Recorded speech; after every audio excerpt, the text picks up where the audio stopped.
Chief Rabbi Dayan Binstock, His Excellency Daniel Taub, Rabbonim, distinguished guests, ladies and gentlemen. My name is Steve Pack. I'm President of the United Synagogue, and I'm honored and extremely proud to be introducing this part of 70 for 70 this afternoon and to introduce Rabbi Shore in a few minutes. And this is a wonderful launch, sponsored by the Rachel Charitable Trust and by my very good friends Susan and Leo Noe. Thank you so much for making this possible for us this afternoon.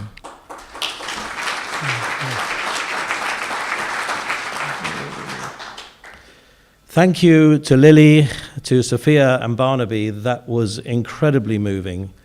And your experiences of Poland were, of course, so different. Lily as someone who suffered the horrors of the camps directly, and Sophia and Barnaby, who saw the empty camps many years later as part of a tribe trip. We are so grateful to you for sharing your experiences.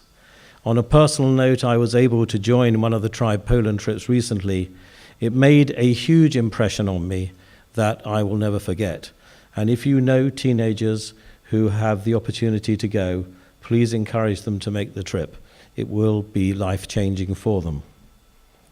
We've already heard about the significance of this remarkable project. And sadly, as time goes on, inevitably, there will be fewer survivors, and it will be increasingly difficult to hear personal testimony. So this initiative is vitally important to inspire us all to remember those who perished in the Holocaust. This week's Sedra is Bishalach. In the final paragraph, we read, Kosof zo zikaron b'sefer. Write this as a remembrance in the book. And this, of course, is referring to the need to remember Amalek, who is often viewed as being one of the predecessors of the perpetrator of the Holocaust.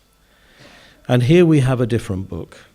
We have a book with many Torah commentaries, not only to remember the tragedy of the Holocaust, but also the memory of the individuals who perished. And by learning in their name, we bring their memory to life. I would like to give our very sincere thanks to our partners in this project, to the 70 for 70 worldwide team, to World Mizrahi, who are represented here by Stephen Blumgart, to the Yad Vashem Foundation and Yad Vashem UK, represented here by Simon Bentley, to the Office of the Emeritus Chief Rabbi Lord Sachs, and so many other people who we could not have managed without. Thank you to all of you. I'd like to also recognize the tremendous contribution of all of our sponsors and donors.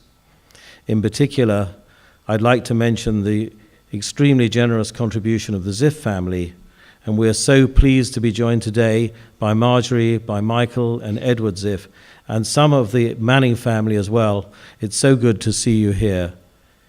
And once again, of course, the Noes, and I should mention also the Goodmans for your very generous sponsorship as well.